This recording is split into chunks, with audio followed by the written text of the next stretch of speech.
Good morning भाई future doctors. तो कैसे आप? तो वही हमेशा की तरह स्वस्थ मस्त और पढ़ाई में व्यस्त। तो मैं एक बार फिर से आपका स्वागत करता हूँ इस खूबसूरत से प्लेटफॉर्म पर, एशियाई नीति, जिसमें आपको नीट बेस्ड कंटेंट आपको प्रोवाइड कराया जाता है। एक एक पॉइंट जो एनसीईआरटी में लिखा है और जो आउट ऑफ एनसीईआरटी नीट में और एआईपीएमटी में पूछा गया है, ठीक है। तो वो सभी के सभी अब बातें बायोलॉजी, केमिस्ट्री और फिजिक्स के सभी लेक्चर आपके साथ यहाँ पर डिस्कस किए जाते हैं और प्रॉपर मैनर्स में आपके लिए लेक्चर भी अपलोड किए जाते हैं। लेकिन मुझे भी आपसे यही उम्मीद है कि जैसे हम डेली लेक्चर अपलोड कर रहे हैं, वैसे आप भी डेली इनको प्रॉपर पढ़ भी रहे होंगे, रिवाइज भी करेंगे और प्रॉपर इनके नोट्स भी तैयार कर रहे होंगे, ठीक है। तो आज हम स्टार्ट करने जा रहे हैं।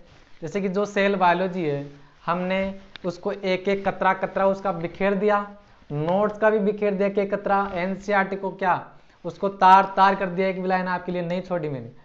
एक एक लाइन आपको समझ में आ रही होगी। आपको जब आप रीड करने बैठोगे तो आपको एक एक लाइन उसकी समझ में आएगी एनसीईआरटी, ठीक है। अब हम जो अगली यूनिट है वो स्टार्ट करने जा रहे हैं, ह्यूमन फिजियोलॉजी। ह्यूमन मतलब हम, दुनिया के सबसे विकसित प्राणी, एनिमल। तो उसकी फिजियोलॉजी को हम समझने जा रहे हैं। मतलब हम ये समझने जा रहे हैं कि जो हम है, ह्यूमन है, जो धरती पर राज कर रहा है अपने दिमाग की क्षमता के कारण, उसके अंदर क्या क्या चल रहा है, उसके अंदर क्या क्या चल रहा है, तो ये हम समझने की कोशिश करेंगे। तो वैसे तो यूनिट का नाम होना चाहिए ह्यूमन की फिजियोलॉजी एंड एनाटमी, लेकिन इसको क्या मानव कार्य के रूप से ऐसे दे रखा है हेडिंग के रूप में। तो इसमें एनाटॉमी भी आपको पढ़ाई जाती है और फिजियोलॉजी भी आपको पढ़ाई जाती है। तो स्टार्ट करने से पहले एक बात मैं आपको क्लियर कर दूं, क्या फिजियोलॉजी का मीन तो आप समझते हो कि फिजियोलॉजी का मीन क्या होता है, फंक्शन कि हमारे अंदर फंक्शन कैसे चल रहा है, बॉडी का फंक्शन। लेकिन एक शब्द आ रहा है एनाटॉमी। अब एक शब्द तो होता है एनाटॉमी और एक होता है मोर्फोलॉजी। एक शब्द तो है एनाटॉमी और एक होता है मोर्फोलॉजी। तो इन दोनों शब्दों में आपको बहुत ही ज़्यादा कन्फ्यूजन होगी। शायद ये दोनों एक शब्द एक साथ आप पहली बार सुन भी रहे होंगे, एनाटॉमी और मोर्फोलॉजी। तो ये मोर्फोलॉजी तो किसको बोला जाता है और एनाटॉमी किसको बोला जाता है? जब हमको प्लांट मोर्फोलॉजी पढ़ाई जाती है तो वहां पर भी क्या पढ़ाया, जनरली क्या दिमाग में रहता है कि संरचना के बारे में पढ़ाया जा रहा है, ठीक है।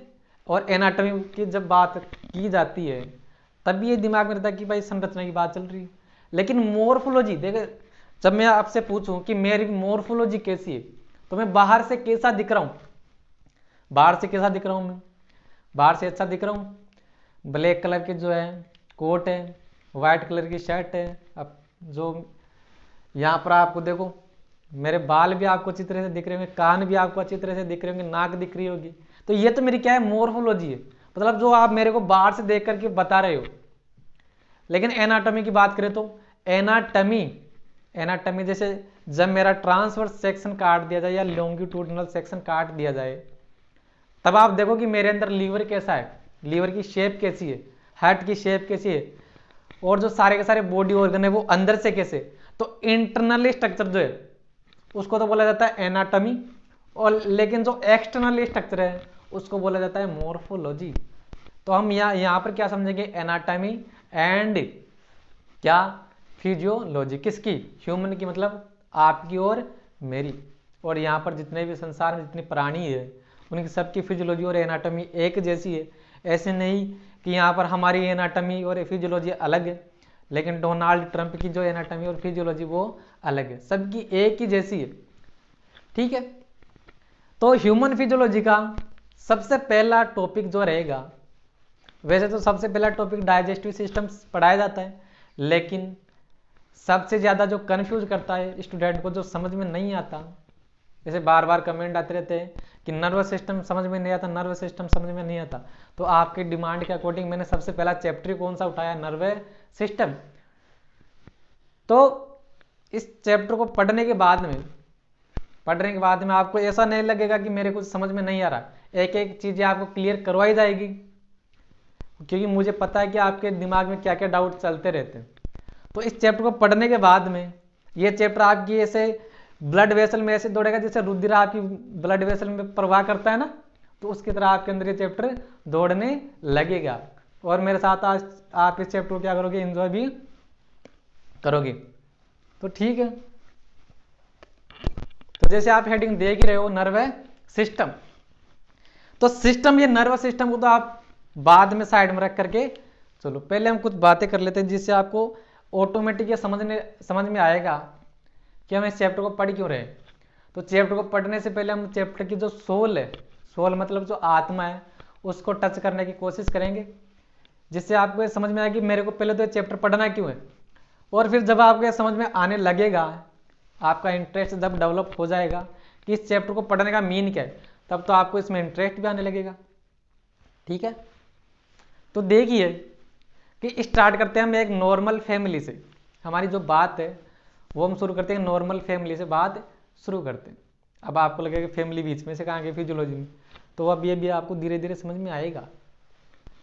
मान लो कि आपकी फैमिली की बात कर लो, कि जो आप जो स्क्रीन के पीछे जो बैठा है मेरे सामने, उनकी आपकी बात कर रहा हूँ मैं। मान लो कि आपके घर में मम्मी होगी, पापा होंगे, मान लो क्या होंगी, मम्मी होगी, पापा होंगे, आपका छोटा भाई होगा या बड़ा भाई होगा, बड़ी दीदी हो सकती है, छोटी बहन भी आपकी हो सकती है। तो ऐसे आपकी ऐसे क्या है, फैमिली है। अब जो फैमिली है वो चल कैसे रही है, चलने की बात, मैं लोकोमोशन की बात नहीं कर रहा हूँ, मतलब उसके अंदर बैलेंस कैसे बना हुआ है। जैसे कि अगर आपकी मम्मी एक हाउस वाइफ है तो वो आपके लिए खाना तैयार करती है, आपके जितने भी रूटीन लाइफ के जो जितने भी काम है, जैसे कि आप अगर छोटे हो तो आपके कपड़े भी वही धोती है, आपको नहलाती वही है, अगर आप स्कूल में जाते हो, कॉलेज में, तो आपका टिफिन तैयार करती है। ठीक है, लेकिन जो पापा है, पापा जो है वो क्या करते हैं, वो अपना जो भी बिजनेस है वो अपना बिजनेस स्टार्ट कर रखा होगा, रोज काम पर जाते हैं। ठीक है, तो जो इनकम का सोर्स है वो क्या है, आपके पापा है। वैसे आप इसको, जो गर्ल्स इसको देख रही है वीडियो को, वो इसको दिल पर नहीं ले, क्योंकि मैंने पहले बता दिया, अगर हाउस वाइफ है तब की बात कर रहा हूँ मैं, ऐसे नहीं कि वो जो लड़कियाँ होती है वो ऐसे इनकम का सोर्स नहीं हो सकती, मतलब वो काम नहीं कर सकती। ठीक है, तो आप इसको दिल पर न लेना, सिर्फ एग्जाम्पल के लिए आप इसको एक समझ सकते हो। तो जो घर है उसमें इनकम का सोर्स कौन है, पिताजी, आपके पापा। और जो आपके जो जितने भी रूटीन लाइफ के जो काम है उनको इजी कौन बना रही है, मम्मी बना रही है। ठीक है, तो क्या होगा, अब इन दोनों के कारण, आपके पिताजी और मम्मी के कारण, आपके जो आप हो, आपके बड़े भाई है, छोटी बहन है, बड़ी दीदी है, वो आपस में एक दूसरे की मिलजुल करके हेल्प कर रहे हैं कि नहीं, करते कि नहीं। जैसे आपका जो बड़ा भाई है आपको कुछ काम करने के लिए बोलेगा तो आप उसका काम करोगे कि नहीं करोगे। ठीक है, अगर आपको कुछ हेल्प चाहिए तो आप अपने बड़ी दीदी या फिर बड़े भाई से हेल्प मांगते हो कि नहीं, किसी भी काम को करने के लिए। अगर आपको कोई टॉपिक समझ में नहीं आ रहा हो या ऐसा काम जो आप नहीं कर सकते हो, तो उसमें हेल्प आपकी बड़ी दीदी या बड़े भैया करेंगे कि नहीं करेंगे, करेंगे। ठीक है, अगर आपको ऐसा लग रहा हो कि फिल्म का सीन कहाँ से बीच में आ गया, तो फिल्म का सीन नहीं चल रहा, देखो अभी अभी आप चैप्टर यहाँ पर कनेक्ट होगा। मैंने बताया ना, आप चैप्टर को स्टार्ट करने से पहले चैप्टर की सोल को टच करेंगे, जो चैप्टर उसकी आत्मा को टच करने की कोशिश करेंगे अब। तो ऐसा है कि अब आपको धीरे धीरे समझ में आने लग रहा होगा कि जो फैमिली है उसमें जितने भी मेंबर है वो एक दूसरे की मिलजुल करके क्या कर रहे हैं, हेल्प कर रहे हैं, जिसके कारण से फैमिली का बैलेंस बना हुआ है। अगर मान लो कि आपके पिताजी बोले मैं तो काम नहीं करूंगा, मैं आपके लिए कोई भी इनकम का सोर्स नहीं बनूंगा, और मम्मी बोले कि मैं आपके लिए ना तो खाना बनाऊंगी, ना आपके जो जितने भी काम है, ना मैं आपका टिफिन पैक करके दूंगी, ना आपके कपड़े दो करके दूंगी मैं आपको, या फिर जितने भी घर के काम है वो मैं नहीं करूंगी। और आपके बड़े भैया बोले, आपको किसी काम के लिए बोले और आप बोलोगे मैं तो नहीं करूंगा आपका काम, तो अगर आप अपने बड़े भैया को किसी काम के लिए बोलो तो आपके बड़े भैया बोले कि मैं भी तेरा काम नहीं करूंगा, तो ऐसे क्या फैमिली का कोई बैलेंस बन पाएगा क्या। तो आपका सीधा सीधा जवाब होगा कि फैमिली का बैलेंस नहीं बन पाएगा। ठीक है, अब चलते हैं दूसरी तरफ हम चैप्टर पर। ये तो आपकी जो डेली लाइफ है, फैमिली की बात, वो आपको धीरे धीरे समझ में आई। मतलब एक जो फैमिली है उसमें जितने भी जो मेंबर हैं, फैमिली ध्यान से सुनना, फैमिली उसके मेंबर कर क्या रहे हैं, आपस में मिलजुल करके काम कर रहे हैं, मिलजुल करके काम कर रहे हैं। मिलजुल करके काम करेंगे जिसके कारण क्या होगा, फैमिली का बैलेंस बना रहेगा। अगर मिलजुल करके काम नहीं करेंगे, पिताजी अलग काम करेंगे, माताजी अलग काम करेगी, आप अलग काम कर रहे हो, आपके बड़े भाई अलग काम कर रहे हो, तो ऐसे फैमिली का बैलेंस बन पाएगा क्या? फैमिली तो क्या बिखर जाएगी, टूट जाएगी। समझ के बात। अब इस चैप्टर का इस कहानी से क्या संबंध है, तो देखो मैं आपको समझाना चाहूंगा कि जिस फैमिली का मैंने एग्जांपल लिया, देखो यहां पर ये कहती है फैमिली, उसमें क्या थे फैमिली मेंबर, फैमिली थी, फैमिली में क्या था फैमिली मेंबर, और फैमिली मेंबर क्या कर रहे थे, सहायता, सहायता एक दूसरे की, जिससे क्या बन रहा था फैमिली में, बैलेंस बना हुआ था। ठीक है, अब चैप्टर की बात करता हूं। फैमिली का मीन यहां पर जो मैं आपको समझाना जा रहा हूं, फैमिली का मीन है यहां पर हमारी बॉडी से, हमारी बॉडी से, शरीर। और फैमिली मेंबर का मीन मैं यहां पर आपको समझाना चाहूंगा, बॉडी के जितने भी ऑर्गन हैं या ऑर्गन सिस्टम जो है उनसे। मेरी बॉडी है, बॉडी के अंदर अलग अलग ऑर्गन्स है, लीवर है, पेंक्रियाज है, एलिमेंट्री कैनाल है, माउथ है। ठीक है, अलग अलग बॉडी ऑर्गन है। जैसे फैमिली में फैमिली मेंबर है, जैसे बॉडी में क्या है, बॉडी ऑर्गन या ऑर्गन सिस्टम, हार्ट है। ठीक है, अब जैसे फैमिली में जितने भी जो मेंबर है वो एक दूसरे की मिलकर के सहायता करते हैं ना, जिसके कारण फैमिली का बैलेंस एक बना रहता है। ठीक है, वैसे ही क्या है, हमारी जो बॉडी है उसमें जितने भी ऑर्गन है, एनसीईआरटी की लाइन है ये जो मैं आपको समझाने की कोशिश कर रहा हूं। देखो एनसीईआरटी जब आप खोलोगे, जो चैप्टर का नाम है neural control and coordination, neural control and coordination, तो जहां से चैप्टर की शुरुआत हो रही है, जहां से चैप्टर की शुरुआत हो रही है वहां पर चैप्टर के बारे में एक इंट्रोडक्शन दे रखा है। अब हालांकि उस इंट्रोडक्शन में से क्वेश्चन कम पूछे जाते हैं, ऐसे नहीं कि मैं ऐसे नहीं बोल रहा कि पूछे नहीं जाते, आप उसको छोड़ दो, उस इंट्रोडक्शन में से क्वेश्चन कम पूछे जाते हैं, लेकिन जब उस इंट्रोडक्शन को आप ढंग से पढ़ोगे ना, तब आपको इस चैप्टर का पूरा मीन समझ में आएगा। आपको एक एक लाइन अगर ध्यान से पढ़ी होगी, समझ में आई होगी, तब आपको ये समझ में आएगा कि मेरे को ये चैप्टर तो पढ़ना चाहिए, ये तो इंटरेस्टिंग चीज़ है, मेरी बॉडी की चीज़ है, मेरी बॉडी के अंदर कैसे फंक्शन चल रहे हैं, उनको कंट्रोल कौन कर रहा है, नर्वस सिस्टम कर रहा है, तो उसके बारे में एक ब्रीफ इंट्रोडक्शन दे रहा है। तो वही चीज़ें मैं आपको यहाँ पर समझाने की कोशिश कर रहा हूँ। तो बॉडी के अंदर क्या है, अलग अलग ऑर्गन्स है, ऑर्गन सिस्टम्स है। तो जैसे फैमिली के अंदर जितने भी जो मेंबर है वो अलग अलग अपने फंक्शंस को परफॉर्म नहीं कर सकते, फंक्शंस को परफॉर्म तो कर सकते हैं लेकिन वो ज्यादा दिनों तक टिके नहीं रहेंगे, फैमिली का बैलेंस बिगड़ जाएगा नहीं तो। समझ रहे हो बात को। तो ऐसे हमारे शरीर के अंदर अलग अलग ऑर्गन्स है, ऑर्गन सिस्टम्स है, तो वो स्वतंत्र रूप से कार्य करने में क्या है, वो असमर्थ, स्वतंत्र रूप से कार्य करने में क्या है, असमर्थ। आप पूछोगे कैसे, तो मैं जैसे एग्जांपल दूं कि जो लीवर है, लीवर के फंक्शंस वैसे तो आपको डाइजेस्टिव सिस्टम में पढ़ाए जाएंगे, लेकिन मैं आपको फिर भी बता दूं कि लीवर के बहुत सारे फंक्शन होते हैं, जैसे कार्बोहाइड्रेट मेटाबॉलिज्म, डिटॉक्सिफिकेशन, ये सारे के सारे काम क्या कौन करता है, लीवर करता है। अब आप ये समझो कि लीवर को ब्लड की सप्लाई बंद हो जाए, क्या लीवर फंक्शन कर पाएगा? तो ब्लड की सप्लाई कहां से आ रही है, हार्ट से, हार्ट के पास ब्लड कहां से आ रहा है, मतलब ब्लड में जो ऑक्सीजन है वो कहां से आ रही है, कहां से आ रही है, वो फेफड़ों से आ रही है। तो ऐसे ही जो शरीर में जितने भी ऑर्गन्स है, वो ऑर्गन एक से ज्यादा तो है बॉडी के अंदर, लेकिन वो स्वतंत्र रूप से कार्य करने में क्या है, असमर्थ है, असमर्थ। फिर होता क्या है, होता क्या है, तो जैसे मैंने आपको समझाया ना, जैसे आपकी फैमिली में जितने मेंबर हैं वो अलग अलग अपने कार्य करने में क्या असमर्थ है ना, ठीक है, अलग अलग रहने में, अलग अलग कार्य करने में क्या है, वो असमर्थ है।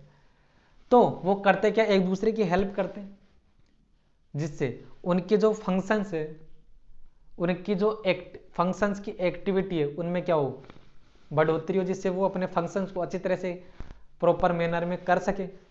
तो ऐसे बॉडी में क्या होता है कि जितने भी ऑर्गन्स है, जितने भी ऑर्गन है वो क्या करते हैं, एक दूसरे की हेल्प करते हैं, एक दूसरे की क्या करते हैं, वो हेल्प करते हैं या सहायता करते हैं, ठीक है। तो हेल्प करना या सहायता करना, हेल्प करना या सहायता करना, तो पढ़े लिखे लोग इसको बोलते हैं क्या, कोऑर्डिनेशन, कोऑर्डिनेशन।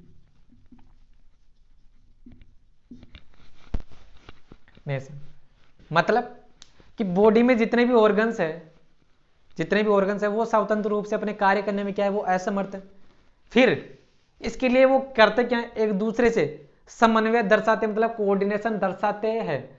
समन्वय दर्शाने या कोऑर्डिनेशन दर्शाने का मीन क्या है यहाँ पर, कि आपस में वो मिलजुल करके कार्य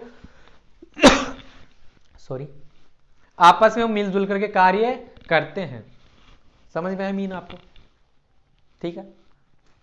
अब जब मिलजुल कर, जैसे फैमिली में जो फैमिली मेंबर है, जब वो मिलजुल करके कार्य कर रहे थे, तब हो क्या रहा था, हो क्या रहा था, सीधी सी बात है, फैमिली का बैलेंस बन रहा था, सीधी सी बात है कि फैमिली का बैलेंस बना हुआ था।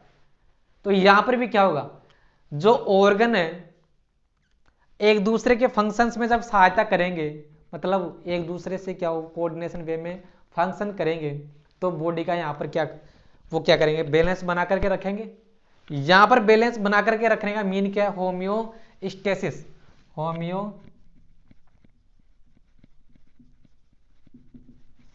Homeostasis, homeostasis. होम्योस्टेसिस का मीन होता है कि आउटर सॉरी आउटर एनवायरनमेंट के अकॉर्डिंग जो इंटरनल एनवायरनमेंट है, मतलब आंतरिक जो वातावरण है, उसको चेंज नहीं करना। या सीधी सीधी बात ये करे कि जिस शरीर की जितनी भी एक्टिविटी चल रही है, शरीर की जितनी भी एक्टिविटी चल रही है, उन सभी को मेंटेन करके रखना क्या कहलाता है, होम्योस्टेसिस कहलाता है। वैसे तो टेक्निकल मीन होम्योस्टेसिस का ये होता है कि प्रासरण का नियमन करना, प्रासरण नियमन को क्या बोलते हैं, होम्योस्टेसिस बोला जाता है, ठीक है। लेकिन यहां पर आप क्या समझ सकते हो कि बॉडी का जो बैलेंस है उसको बायोलॉजिकल लैंग्वेज में यहां पर चैप्टर में क्या बता रखा है, होम्योस्टेसिस। समझ में आया आपको, इंट्रोडक्शन जो था, कि जैसे फैमिली होती है, फैमिली में फैमिली मेंबर होते हैं, एक दूसरे की मिलजुल करके सहायता करते हैं, जिससे फैमिली का बैलेंस बना रहता है। तो वैसे ही क्या होता है कि बॉडी के अंदर भी बहुत सारे क्या होते हैं, ऑर्गन या ऑर्गन सिस्टम, तो वो एक दूसरे की मिलजुल करके क्या करते हैं, सहायता। उसके लिए क्या वर्ड ये इस्तेमाल किया हमने, कोऑर्डिनेशन। मतलब वो एक दूसरे से क्या दर्शाते हैं, कोऑर्डिनेशन दर्शाते हैं, मतलब समन्वय दर्शाते हैं। क्यों दर्शाते हैं, कि जिससे बॉडी का बैलेंस बना रहे या फिर बॉडी का जो होम्योस्टेसिस है वो बना रहे। समझे कि नहीं बात को, मुझे उम्मीद है कि आपको ये टॉपिक समझ में आ रहा होगा, आप चैप्टर को कनेक्ट कर पा रहे होंगे, क्योंकि मैं आपको क्या समझाने की कोशिश कर रहा हूं, ठीक है। अब एक एनसीईआरटी का एग्जाम्पल है, जैसे अगर आपने ये बात तो आपने समझ ली, लेकिन आप बोलोगे सर, ओ सर आप एक एग्जाम्पल से समझाओ कि कैसे आप क्या बताना चाह रहे हो। तो वही मैं एनसीईआरटी का एग्जाम्पल लूंगा कि जैसे एनसीईआरटी में दे रखा है, या फिर आप नॉर्मल उसको समझ भी सकते हो, रूटीन लाइफ का एग्जाम्पल है कि जब आप व्यायाम करते हो, शारीरिक व्यायाम करते हो, शारीरिक व्यायाम का एक आप एग्जाम्पल हो कि आप साइकिल चला रहे हो। तो जब आप साइकिल चलाओगे तो इस उस टाइम आपके जो पैर है, आपके जो पैर है, पैर की जो मसल्स है, उनको ज्यादा काम करना पड़ेगा कि नहीं करना पड़ेगा, किसको तुलना में? जैसे मैं नॉर्मल अब जो काम कर रहा हूँ, नॉर्मल जो बोल रहा हूँ, वो मेरी नॉर्मल एक्टिविटी है, रेस्पिरेशन रेट नॉर्मल है, हार्ट बीट नॉर्मल है, ठीक है। लेकिन जब मान लो कि आप साइकिल चला रहे हो, तो साइकिल चलाने के दौरान आपको क्या करना पड़ेगा? आपके जो लेग्स की मसल्स है उनको फंक्शन ज्यादा करना पड़ेगा। फंक्शन ज्यादा हो इसके लिए क्या आवश्यक है? किसी भी काम को करने के लिए क्या चाहिए होती है? एटीपी के रूप में ऊर्जा चाहिए होती है। तो ज्यादा फंक्शन करना है तो उसके लिए क्या चाहिए? हमको ज्यादा एटीपी चाहिए, मतलब ज्यादा ऊर्जा चाहिए। अब ज्यादा ऊर्जा कैसे मिलेगी? कि रेस्पिरेशन की प्रोसेस जितनी ज्यादा होगी, रेस्पिरेशन श्वासन की बात नहीं बोल रहा हूं मैं, ब्रीथिंग की बात नहीं बोल रहा हूं मैं, किसकी बात बोल रहा हूं यहां पर? रेस्पिरेशन, सेलुलर रेस्पिरेशन, ठीक है। सेलुलर रेस्पिरेशन की बात कर रहा हूं। अगर आपको एनर्जी ज्यादा, जितनी ज्यादा चाहिए, तो उसके लिए आपको सेलुलर रेस्पिरेशन की रेट क्या करनी पड़ेगी? ज्यादा बढ़ानी पड़ेगी। तो किन्हीं स्टूडेंट को यही कंफ्यूजन रहता है, एक तो ब्रीथिंग और एक श्वसन। तो कोई तो जो हम जो नॉर्मली जो सांस लेते हैं कि CO2 छोड़ना और O2 लेना, कई स्टूडेंट तो इसी को क्या समझ बैठते हैं? रेस्पिरेशन समझ बैठते हैं, लेकिन ये एक्चुअल में रेस्पिरेशन नहीं है। एक्चुअल रेस्पिरेशन तो कहां पर चलता है? हमारी सेल के अंदर, माइटोकॉन्ड्रिया में। तो जैसे कि जो स्टूडेंट जो ऑफलाइन पढ़ चुके मेरे से, उनको तो मीन अच्छी तरह से समझ में आ रहा होगा कि ऑफलाइन में मैंने पहले ये ह्यूमन फिजियोलॉजी खत्म करवा दी। तो ऐसे जो टेक्निकल वर्ड है, वही तो खासियत है कि आपको एक एक शब्द आपको क्लियर करवाया जाता है। तो मुद्दे पर आते हैं हम लौट करके, कि अगर आप साइकिलिंग जब कर रहे हो तो आपकी लेग्स के जो मसल्स है उनको ज्यादा फंक्शन करना पड़ेगा। ज्यादा फंक्शन करना पड़ेगा, उसके लिए एनर्जी भी ज्यादा चाहिए। एनर्जी ज्यादा चाहिए तो मतलब रेस्पिरेशन की प्रोसेस क्या करनी पड़ेगी? बढ़ानी पड़ेगी। अब रेस्पिरेशन में यूज क्या होती है?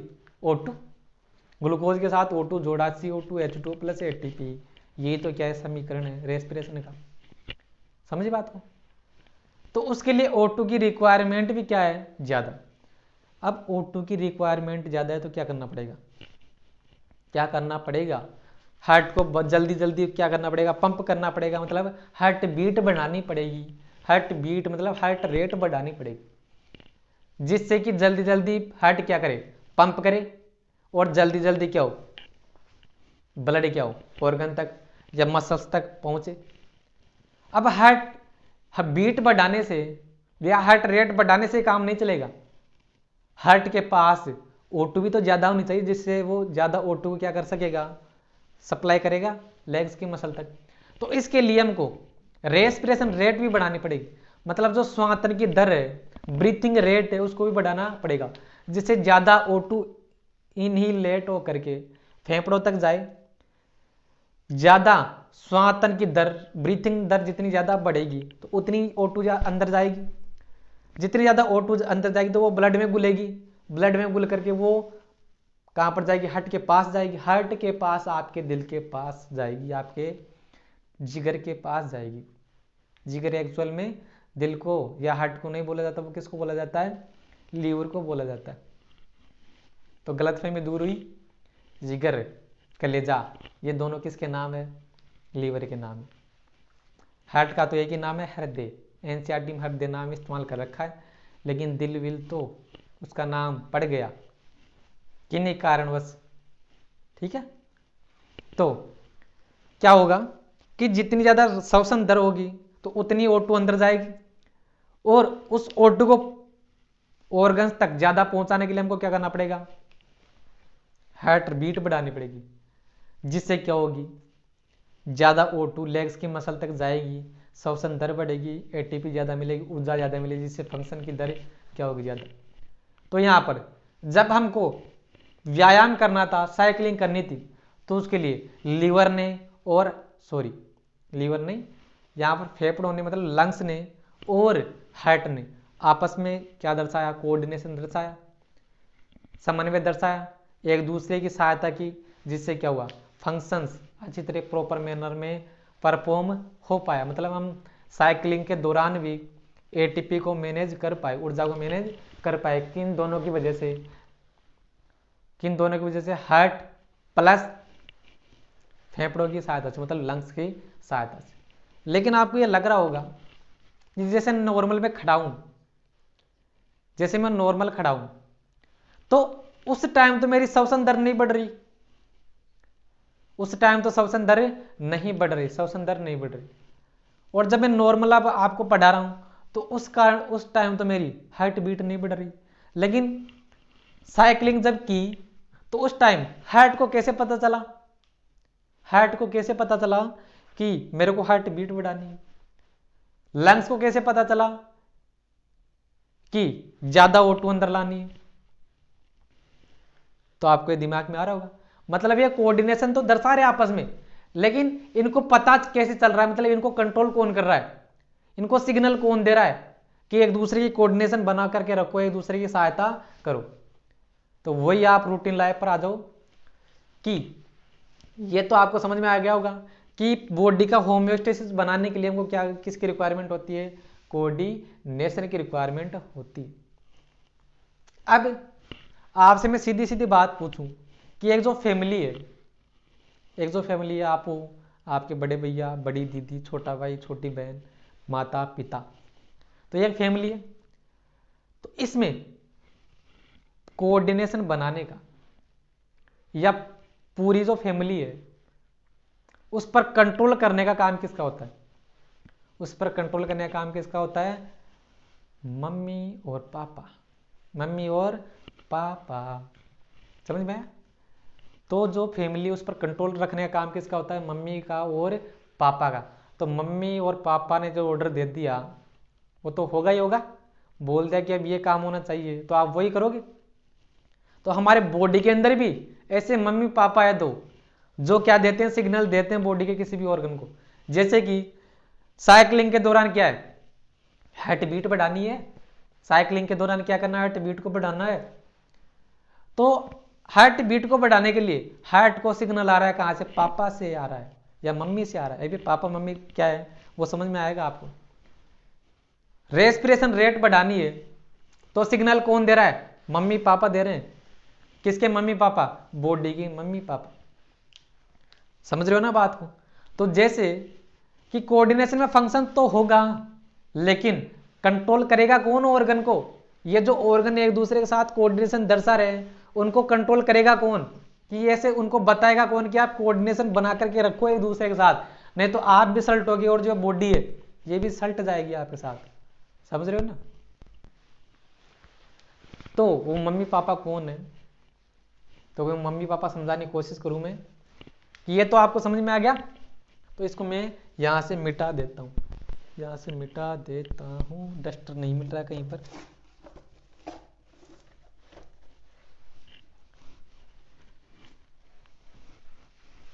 हाँ तो देखो आपको यह तो समझ में आ गया होगा कि क्या है, हमारी बॉडी के अंदर बहुत सारे ऑर्गन्स है, बहुत सारे ऑर्गन्स है, तो एक साथ दूसरे के साथ कोऑर्डिनेशन दर्शाते जिससे बॉडी का होम्योस्टेसिस बना रहे। लेकिन ये जितने भी ऑर्गन्स है उनको कोऑर्डिनेशन मेंटेन करने का सिग्नल कहां से आ रहा है, तो जैसे सिग्नल फैमिली में कौन देता है, मम्मी पापा, वैसे ही हमारे बॉडी के अंदर दो मम्मी पापा कौन है, वो एक तो नर्वस सिस्टम, देखो जो अंडरलाइन कर रहा हूं मैं, एक endocrine system, nervous system and endocrine system. ये दोनों क्या है, हमारी बॉडी के मम्मी पापा है, ये बॉडी को पूरा कंट्रोल करके रखते हैं। और इन दोनों को मिलाकर के क्या बोला जाता है, इन दोनों को मिलाकर के बोला जाता है न्यूरो एंडोक्राइन सिस्टम। न्यूरो मतलब किसके लिए, नर्वस सिस्टम के लिए, और एंडोक्राइन मतलब एंडोक्राइन सिस्टम के लिए। तो nervous system plus endocrine system को मिलाकर क्या बोला था, न्यूरो एंडोक्राइन सिस्टम। तो ये न्यूरो एंडोक्राइन सिस्टम या nervous system plus endocrine system क्या करता है, बॉडी के जितने भी ऑर्गन्स है उनको कोऑर्डिनेशन वे में फंक्शंस करवाने का सिग्नल देता है, जिससे कि बॉडी का होम्योस्टेसिस बना रहे। तो देखो यहां पर तो लिख रखा है मैंने कि to maintain coordination between organ या ऑर्गन सिस्टम, मतलब to maintain coordination between organ और organ system for the regulate homeostasis, regulate homeostasis. मतलब न्यूरो एंडोक्राइन सिस्टम क्या करता है, न्यूरो एंडोक्राइन सिस्टम क्या करता है, कोऑर्डिनेशन बनाता है। क्या करता है, कोऑर्डिनेशन बनाता है बिटवीन मतलब बीच में, किन किन के बीच में, या तो ऑर्गन या ऑर्गन सिस्टम के बीच में, जिससे क्या बॉडी का होम्योस्टेसिस बना रहे। समझे कि नहीं बात को? बार बार कमेंट करके बोल रहे थे मेरे को कि कुछ इंग्लिश मीडियम के स्टूडेंट भी है कि हमें तो कुछ समझ में नहीं आ रहा, तो मैंने क्या कर दिया कि एकदम लैंग्वेज को सिंपल बना दिया। हिंदी मीडियम वाले जो स्टूडेंट हैं उनको भी दिक्कत नहीं आएगी, और जो इंग्लिश मीडियम वाले स्टूडेंट हैं उनको भी दिक्कत नहीं आएगी। वैसे तो जो ज़्यादातर टर्मिनोलॉजी इस्तेमाल की जाती है नीट में, वो इंग्लिश वाली टर्मिनोलॉजी इस्तेमाल की जाती है। तो मैं ज़्यादातर लिखूंगा इंग्लिश में, लेकिन कोई कोई जैसे शब्द हैं कि जिससे कि ऐसे लिखूंगे जिससे हिंदी मीडियम वालों को वो समझ में आए। तो दोनों का आपके लिए ख्याल रखा जाएगा। तो मेरे साथ पेशेंस बना करके रखे, आप रेगुलर जुड़े रहे। तो देखो ये समझ में आ गया कि मम्मी पापा कौन है? बॉडी के nervous system plus endocrine system. वो क्या करते हैं? कोऑर्डिनेशन बनवाने का काम करते हैं ऑर्गन के बीच में, जिससे कि बॉडी का होम्योस्टेसिस बना रहे, मतलब बैलेंस बना रहे। लेकिन AIPMT, कौन से PMT? AIPMT, all India pre medical test. All India pre medical test 2016 AIPMT 2016। तो इसमें एक क्वेश्चन पूछा गया था। आप देखो किसी रेफरेंस बुक में या मॉड्यूल्स में आपका क्वेश्चन देखोगे, तो क्वेश्चन जो भी था उसमें करेक्ट स्टेटमेंट आपको सिलेक्ट करना था। करेक्ट स्टेटमेंट सेलेक्ट करना था। तो उस स्टेटमेंट से पहले मेरा स्टेटमेंट आपको पहले एक बार बस समझा दूं कि आपको यह तो समझ में आया कि मम्मी पापा पूरी फैमिली को कंट्रोल करते हैं, आपको भी कंट्रोल करते हैं, आपके बड़े भैया को भी कंट्रोल करते हैं, बड़ी दीदी को भी कंट्रोल करते हैं, छोटे भाई बहन को भी कंट्रोल करते हैं। ठीक है? कंट्रोल नहीं करते, वो आपके फ्यूचर के लिए अच्छा सोचते हैं। ठीक है? तो अगर आप क्वेश्चन पूछो, खुद से क्वेश्चन पूछा, मेरे से क्वेश्चन पूछो, या फिर मैं आपसे क्वेश्चन पूछूं कि मम्मी पापा को कंट्रोल कौन करता है, आप पर उन्होंने तो कंट्रोल बना लिया, लेकिन मैं आपसे क्वेश्चन पूछूं कि आपके मम्मी पापा को कंट्रोल कौन करता है, तो आप ऐसे मत बोल देना कि हम कंट्रोल करते हैं। तो आप कंट्रोल कर भी नहीं कर सकते उनको। तो मैं बताऊं कौन करता है कंट्रोल? मम्मी को तो करते हैं पापा कंट्रोल, और पापा को करती है मम्मी कंट्रोल। कैसे? जैसे कि मान लो कि मम्मी को कोई सामान खरीदना है या कहीं पर जाना है, तो वो क्या बोलेगी? ऐसे थोड़ी कि डायरेक्ट खरीद लेगी, या ऐसे बिना बताए चली जाएगी। तो वो बोलेगी सुनते हो क्या जी, सुनते हो क्या, मैंने वो साड़ी ली है, ठीक है क्या? या फिर मैं कल अपने मायके जा सकती हूँ क्या? तो मम्मी क्यों पूछ रही है पिताजी को? क्योंकि उनका कंट्रोल किनके हाथ में? पिताजी के हाथ में। या फिर ऐसा मानो कि पिताजी को कोई सामान खरीदना है, या फिर कोई भी इंपॉर्टेंट डिस्कस करना है, इंपॉर्टेंट डिसीजन लेना है फैमिली के रिगार्डिंग, तो वो पूछेंगे क्या मैं वो काम कर लूँ क्या? क्या मैं ऐसा कर सकता हूँ क्या? तो पिताजी मम्मी को क्यों पूछ रहे हैं? क्योंकि पिताजी का कंट्रोल किनके हाथ में? मम्मी के हाथ में। तो स्टेटमेंट, अब मैं आपको वो स्टेटमेंट बताता हूं, AIPMT 2016 वाला। 3 स्टेटमेंट तो आप देख ही लोगे वहां पर। चौथा स्टेटमेंट ऐसे था कि नर्वस सिस्टम और एंडोक्राइन सिस्टम एक दूसरे को कंट्रोल करते हैं।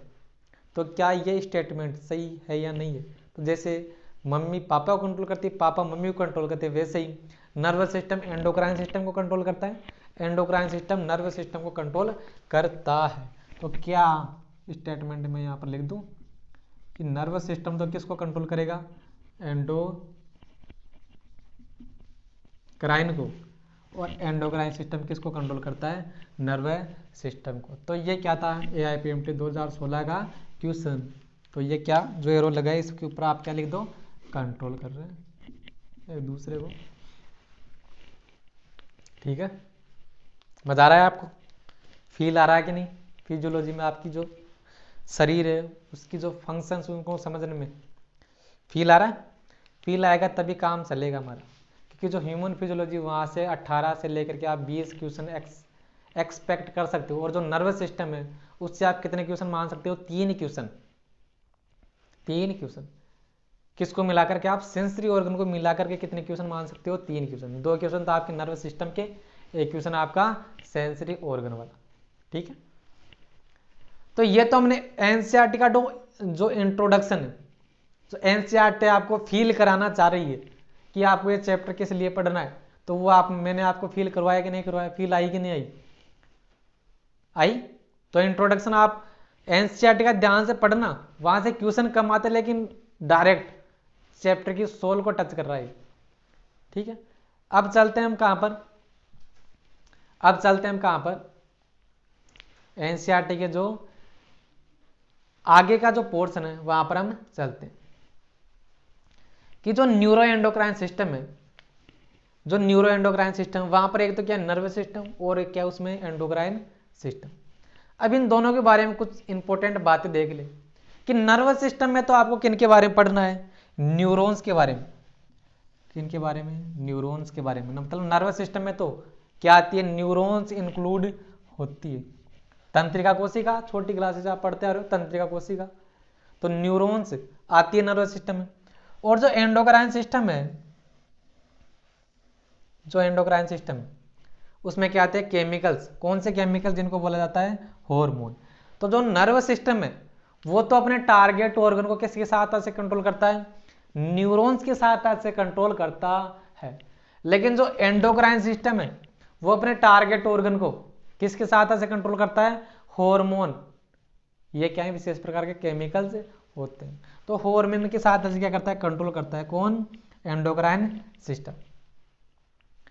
अब देखो कि जो नर्वस सिस्टम है उसका एक्शन कैसा होता है? फास्ट एक्शन होता है। और जो एंडोक्राइन सिस्टम उसके एक्शन कैसा होता है? स्लो एक्टिविटी, मतलब स्लो एक्शन होता है। कैसे? जैसे मान लो कि अब देखो कैसे होता है, ये आप पहले समझने की कोशिश करो कि जो नर्वस सिस्टम है वो क्या था? पॉइंट टू पॉइंट जुड़ा रहता है, अपने टारगेट ऑर्गन के साथ पॉइंट टू पॉइंट जुड़ा रहता है। और जबकि endocrine system point two point नहीं जुड़ा रहता। समझ में आएगा आपको? आपकी पेशेंस बना करके आप रखें। तो जैसे कि आपके रूम में जो फैन लगा हुआ है, फैन कैसे चलता है? फैन को कंट्रोल किसके द्वारा किया जा रहा है? एक स्विच लगा होगा, तो स्विच जैसे आप ऑन करते हो तो वैसे फैन चलने लगता है, और जैसे बंद करते हो वैसे फैन रुक जाता है। लेकिन दोनों के बीच में क्या जा रही है? एक वायर जा रही है ना, जिसमें इलेक्ट्रिकल करंट बह रहा है, इलेक्ट्रिकल करंट फ्लो कर रहा है। तो वैसे ही वो जो फैन है उसको तो आप क्या मान सकते हो? टारगेट ऑर्गन मान सकते हो। और जो स्विच है उसको आप क्या मान सकते हो? नर्वस सिस्टम मान सकते हो। तो नर्वस सिस्टम और टारगेट ऑर्गन के बीच में क्या होती है? न्यूरॉन्स पॉइंट टू पॉइंट, एक दूसरे से पॉइंट टू पॉइंट जुड़ी रहती है। जैसे कि मान लो कि मेरा ये जो ब्रेन है, यहां से जो हाथ की मसल्स उनको सिग्नल देना है, तो सिग्नल कैसे आएगा? न्यूरॉन्स के साथ आ जाएगा। लेकिन न्यूरॉन्स एक दूसरे से पॉइंट टू पॉइंट जुड़ी रहती है, पॉइंट टू पॉइंट जुड़ी रहती है। जैसे स्विच पंखे के साथ, फैन के साथ पॉइंट टू पॉइंट, बिंदु दर बिंदु जुड़ा हुआ है कि नहीं? जिससे कि जैसे यहाँ पर आपने स्विच ऑन किया तो वैसे ही फैन चलने लगता है। वैसे ही क्या होता है? नर्वस सिस्टम में भी न्यूरॉन्स एक दूसरे से पॉइंट टू पॉइंट जुड़ी रहती है। तो इसका देखो, ये पॉइंट टू पॉइंट इनका इफेक्ट होता है, लेकिन इनका जो एक्शन कैसा होता है? फास्ट एक्शन होता है। ठीक है, क्योंकि नर्व, जो न्यूरॉन होती है उनमें जो नर्व का इंपल्स होता है उनकी स्पीड बहुत ज्यादा होती है। वो कितनी ज्यादा होती है? जब मैं आपको इंपल्स कंडक्शन पढ़ाऊंगा ना, तो आपको मैं उनकी इतनी स्पीड बताऊंगा कि आप ऐसा सोच भी नहीं सकते कि इतनी तेज गति से इंपल्स का कंडक्शन होता है। ठीक है, तो न्यूरॉन्स में क्या होता है? नर्व इंपल्स का कंडक्शन होता है, और ये जो न्यूरॉन्स है आपस में पॉइंट टू पॉइंट जुड़ी रहती है, उनका एक्शन कैसा होता है? फास्ट एक्शन होता है। लेकिन एंडोक्राइन सिस्टम की बात करें तो एंडोक्राइन सिस्टम अपने टारगेट ऑर्गन के साथ पॉइंट टू पॉइंट नहीं जुड़ा रहता। जैसे कि किसी भी ग्लैंड को क्या करना है? अपने टारगेट ऑर्गन को क्या करना है, कंट्रोल। तो वो क्या करेगी, ब्लड में डायरेक्ट क्या डाल देती है, ब्लड में डायरेक्ट डाल क्या देती है, अपने हार्मोन को डाल देती है, और वो हार्मोन ब्लड के साथ बहता बहता अपने टारगेट ऑर्गन के पास चला जाता है। तो यहाँ पर जो हार्मोन है या जो एंडोक्राइन सिस्टम है वो अपने टारगेट ऑर्गन के साथ पॉइंट टू पॉइंट कहाँ पर जुड़ा हुआ है, वो तो ब्लड के साथ क्या हो रहा है, बह रहा है। लेकिन नर्वस सिस्टम अपने टारगेट ऑर्गन के साथ पॉइंट टू पॉइंट जुड़ा हुआ है। तो ये पॉइंट टू पॉइंट जुड़ा हुआ नहीं रहता और इसकी एक्टिविटी कैसी होती है, स्लो एक्टिविटी होती है। जैसे कि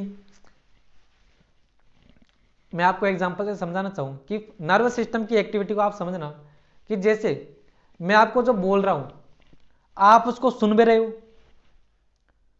आप उसको एनालिसिस भी कर रहे हो, समझ भी रहे हो, या फिर मैंने आपसे जो क्वेश्चन पूछा, मान लो कि मैंने आपसे कोई क्वेश्चन पूछा तो आपने उसको सुना पहले, वो गया कहां पर, ब्रेन के पास गया, ब्रेन ने उसका एनालिसिस किया, एनालिसिस करने के बाद में आपके वोकल कॉर्ड को नर्वस सिस्टम ने सिग्नल दिया, फिर आप उसका आंसर मेरे को बता रहे हो।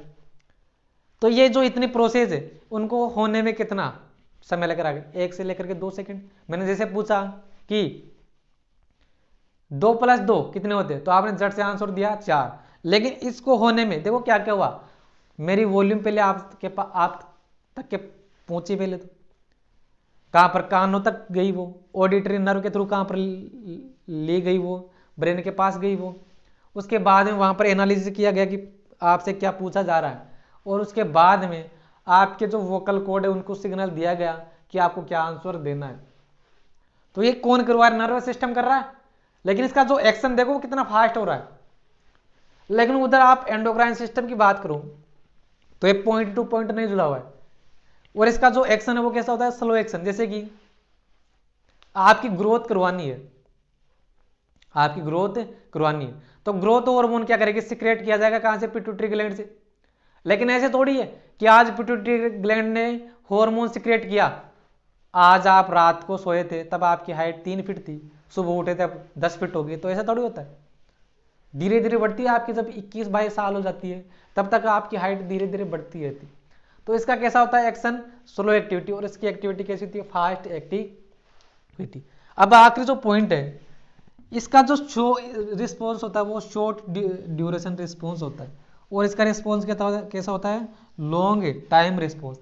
रिस्पॉन्स का मतलब क्या होता है कि मैंने आपसे जो अभी पूछा था ना 2 + 2, तो ये तो मेरा क्वेश्चन है, लेकिन आप उसके बदले में मेरे से क्या बोल रहे हो, तो वो क्या है, रिस्पॉन्स है, वो क्या है, रिस्पॉन्स। तो जैसे ही मैंने आपसे क्वेश्चन पूछा कि 2 + 2, तो आपने झट से क्या दिया, आंसर दिया 2 + 2 4, बस इतना काम खत्म। तो ये जो रिस्पॉन्स आपका थोड़े छोटे समय के लिए तो था, आप ऐसे थोड़ी कि पूरे दिन ही बोलते रहो कि 4 4 4, ऐसे थोड़ी बोलते रहो। लेकिन उधर आप चलो एंडोक्राइन सिस्टम की तरफ, तो एक बार ग्रोथ हार्मोन सिक्रेट करने के बाद में वो लंबे समय तक बोन्स पर क्या करता है, अपना इफेक्ट डालता रहता है, जिससे धीरे धीरे उनकी बोन्स की वृद्धि होती रहती है। तो उनका जो एंडोक्राइन सिस्टम का रिस्पॉन्स है वो लंबे समय तक रहता है, लेकिन जो नर्व सिस्टम उसका रिस्पॉन्स कम समय के लिए होता है। तो ये आपको एनसीईआरटी की जो इंट्रोडक्शन है वहीं पर आपको देखने मिलेगा। तो मैंने इसको आपको लिए सिंप्लीफाई करके डिफरेंस के रूप में आपको समझा दिया। तो आप इस वाले पोर्शन को नोट डाउन कर लो, फिर हम अगले वाला जो पोर्शन उस पर चलते हैं, ठीक है। तो आपने ये नोट कर लिया होगा। आप इस क्वेश्चन को जो AIPMT 2018 में पूछा गया था उसको भी आप नोट कर लेना। AIPMT कुछ नहीं, पहले अब जो नीट है वो पहले क्या थी, AIPMT थी, all India pre medical test 2016 में क्वेश्चन पूछा गया था, ठीक है। अब कि नर्वस सिस्टम की बात करें तो ये तो कुछ इंट्रोडक्शन के बारे में देख लिया हमने। अब आगे बात करें तो कि जो लोअर इन, देखो एक तो होते हैं वर्टिब्रेट और एक होते हैं इनवर्टिब्रेट। हम तो क्या है, वर्टिब्रेट है, हम तो क्या है, वर्टिब्रेट। लेकिन पोरीफेरा सिलेंट्रेटा टीनोफोरा प्लेटियल मंतिजेस के लिए इकाइनोडर्मेटा हेमिकोडेटा, ये क्या है, सारे के सारे इनवर्टिब्रेट। हम क्या है, वर्टिब्रेट है, वो सारे के सारे क्या है, इनवर्टिब्रेट। तो जो जितने भी इनवर्टिब्रेट है उनका नर्वस सिस्टम क्या होता है, लेस डेवलप, किसकी तुलना में, वर्टिब्रेट्स की तुलना में क्या होता है, लेस डेवलप होता है। ठीक है, तो ये तो श्योर है कि इन वर्टिब्रेट्स का जो नर्वस सिस्टम है वो लेस डेवलप होता है, किसकी तुलना में, वर्टिब्रेट्स की तुलना में। लेकिन इन वर्टिब्रेट्स में भी अलग अलग फाइलम आते हैं कि नहीं आते, अलग अलग फाइलम आते हैं कि नहीं आते, 10 फाइलम आते हैं वहां पर, पोरीफेरा से लेकर के हेमिकोडेटा तक। ठीक है, तो उनमें भी ये तो मैंने बता दिया कि इन वर्टिब्रेट्स का नर्वस सिस्टम वर्टिब्रेट्स की तुलना में क्या, लेस डेवलप, लेकिन वहां पर भी तो 10 फाइलम आ रहे हैं। तो जो प्रारंभ में जीव बने थे या जो प्रारंभिक इनवर्टिब्रेट है उनका नर्वस सिस्टम तुलनात्मक रूप से क्या होगा, लेस डेवलप। लेकिन जो बाद वाले इनवर्टिब्रेट्स है उनका नर्वस सिस्टम क्या होगा, मोर डेवलप। तो इनवर्टिब्रेट्स में भी क्या है, लेस डेवलप वाले अलग और मोर डेवलप वाले अलग। तो देखो जैसे एग्जांपल की क्या लिख रखा है कि nervous system less develop in lower invertebrates. जो लोअर इनवर्टिब्रेट्स है किन की बात की जा रही है यहाँ पर, सिलेंट्रेटा की, टिनोफोरा की, प्लेटिहेल्मिंथेस की, इनकी बात की जा रही है। तो ये क्या है, लेस लोअर इनवर्टिब्रेट्स, तो इनमें नर्वस सिस्टम क्या होता है, लेस डेवलप होता है। तो less develop nervous system in lower invertebrates. जैसे एग्जांपल आपको यहां पर बता रखा है किसका, हाइड्रा का, किसका, हाइड्रा का। तो हाइड्रा क्या होता है, सिलेंट्रेटा में आता है, निडेरिया एनिमल किंगडम याद करो, निडेरिया सिलेंट्रेटा में हाइड्रा आता है। तो हाइड्रा का जो नर्वस सिस्टम है, nervous system hydra nervous system is composed by only network of neuron. तो यहां पर सिंप्लीफाई क्या होता है, न्यूरॉन्स के जाल, न्यूरॉन्स का गुच्छा पाया जाता है और वही क्या होता है, उनका नर्वस सिस्टम होता है। ठीक है, तो ये तो किन की बात की हमने, लोअर इनवर्टिब्रेट्स की बात की, ये तो किन की बात की, लोअर इनवर्टिब्रेट्स। लेकिन आगे बात करें जैसे कि the neural system is better organised in insect. तो इंसेक्ट क्या है, हायर इनवर्टिब्रेट्स है, इंसेक्ट क्या है, हायर इनवर्टिब्रेट्स। इंसेक्ट किस में आता है, आर्थ्रोपोडा फाइलम में आते हैं इंसेक्ट। ठीक है, ये जितने भी कीड़े मकोड़े होते हैं वो क्या है, इंसेक्ट तो वो।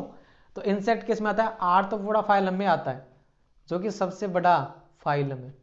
कौन, आर्थ्रोपोडा।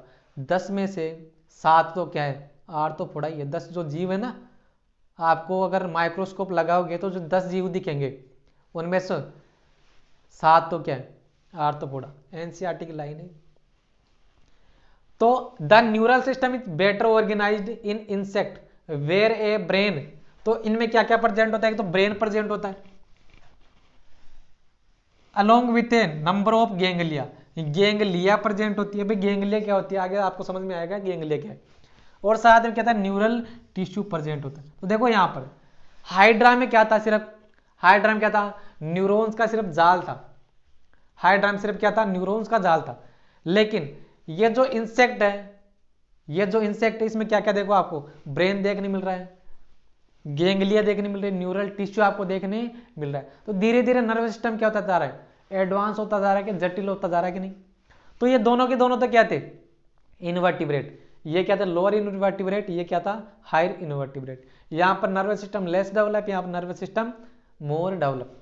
लेकिन डेवलप तो ज्यादा डेवलप तो किनका होता है, वर्टिब्रेट्स का ही होता है, वर्टिब्रेट्स का ही होता है। ठीक है, तो आगे देखो हम बात करेंगे वर्टिब्रेट्स। ये जो वर्टिब्रेट्स हमारा जो हीरो है वर्टिब्रेट्स है, वर्टिब्रेट्स। वर्टिब्रेट्स में क्या पाया जाता है, मोर डेवलप या हाईली एडवांस टाइप का क्या पाया जाता है, नर्वस सिस्टम। वर्टिब्रेट्स में क्या पाया जाता है, मोर डेवलप या हाईली एडवांस टाइप का नर्वस सिस्टम आपको देखने मिलेगा। तो जो सबसे डेवलप नर्वस सिस्टम वो किसके पास है, वर्टिब्रेट्स के पास।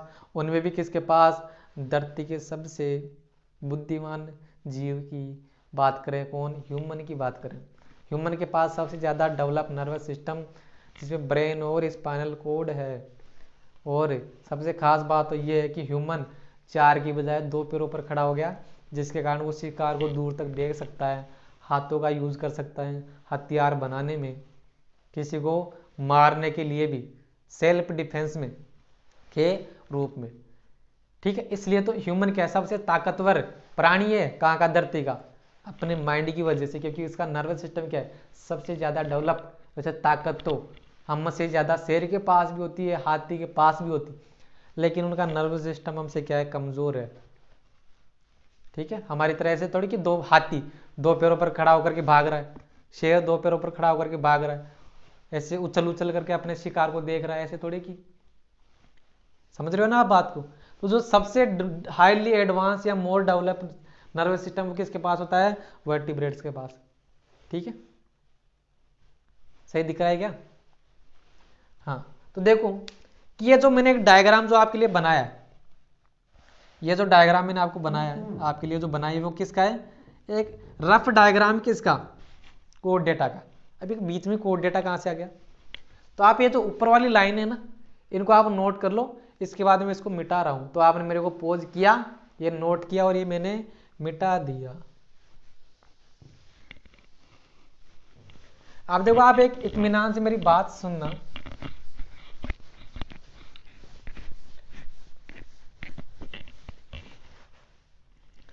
ये जो मैंने एक डायग्राम बनाया ना, ये एनिमल किंगडम में आपको मिलेगा।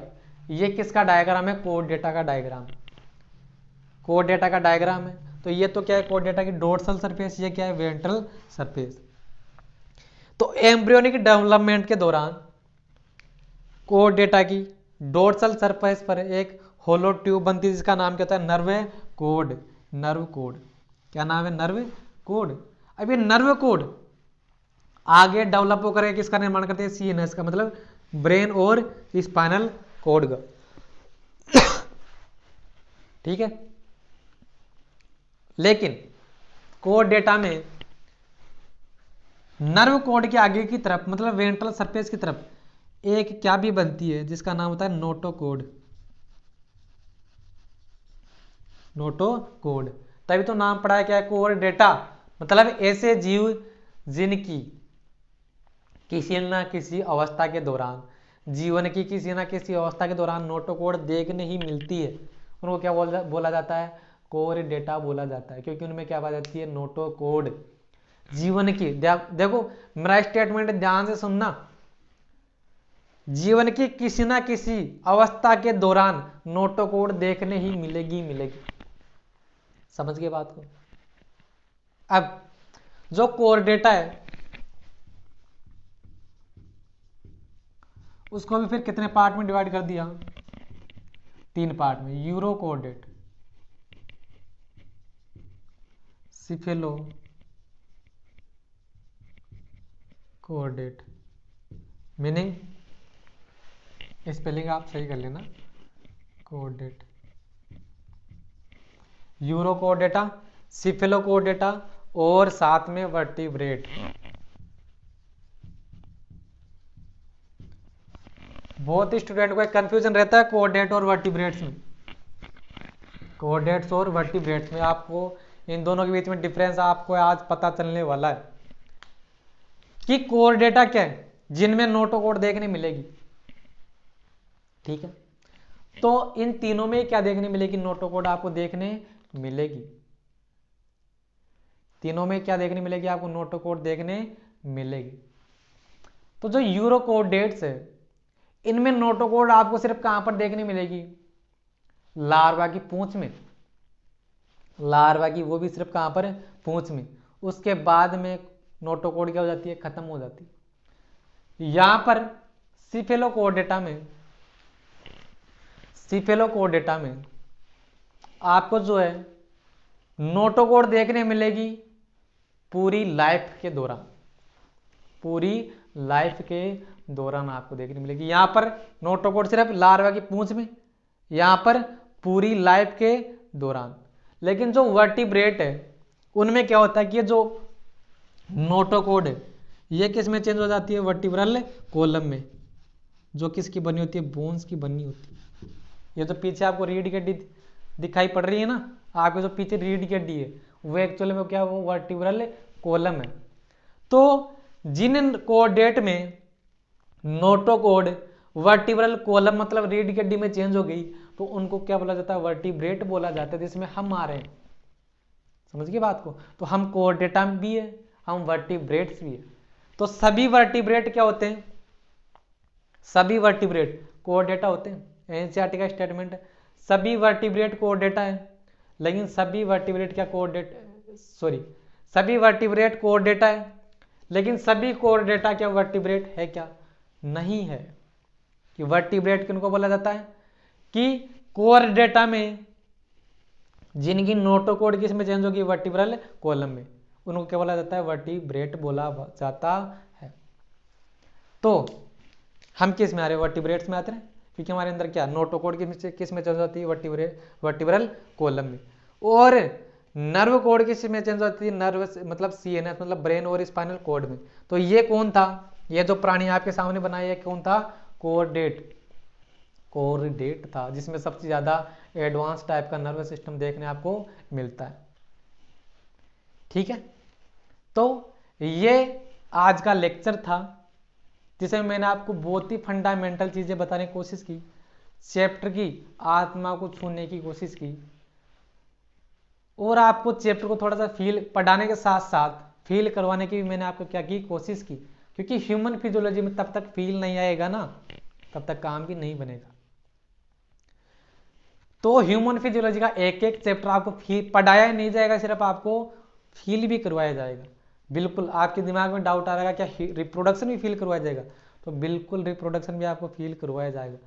आज तक आपने सिर्फ रिप्रोडक्शन को पढ़ा होगा, लेकिन जब चैप्टर स्टार्ट होगा ना रिप्रोडक्शन किन में, ह्यूमन, तब आपको फील करवा दिया जाएगा लेकिन फिलहाल के लिए तो आप नर्वस सिस्टम को फील कर लो, उसके लिए आपको रेगुलर मेरे साथ जुड़े रहना है, एक भी लेक्चर मिस नहीं करना।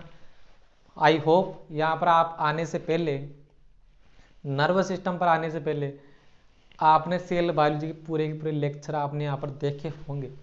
क्यों, कि मैंने पहले ही बता दिया, सेल बायोलॉजी पूरे के पूरे जो चैप्टर उनको कनेक्ट करती है। बार बार यहाँ पर भी देखो सेल बायोलॉजी के कॉन्सेप्ट में आपके लिए लेकर के आऊँगा, लेकिन फिर मैं आपकी एक भी बात नहीं सुनूंगा कि ये तो नया कॉन्सेप्ट है, ये पहले सुना ही नहीं। तो मेरा वही डायलॉग रहेगा, इसके लिए आपको क्या देखना है, सेल बायोलॉजी के जितने भी लेक्चर उसको प्रॉपर अटेंड करने। अलग से पूरी प्लेलिस्ट बनी हुई है, 22 लेक्चर आपके लिए अपलोड किए गए हैं, तो आप उन लेक्चर को पूरा फॉलो करना है। उसके बाद में आप जो सीक्वेंस चला रखी है ना, हमने सोच समझ करके चला रखी है आपके बेटर फ्यूचर के लिए, आपकी नीट एग्जाम को क्रैक करवाने के लिए। तो आई होप आपको वीडियो पसंद आई होगी। तो वीडियो अगर पसंद आए तो चैनल को लाइक करें, वीडियो को लाइक करें, चैनल को सब्सक्राइब करें, बेल आइकन को प्रेस करें। तो मिलेंगे अगली वीडियो में, तब तक के लिए थैंक यू वेरी मच।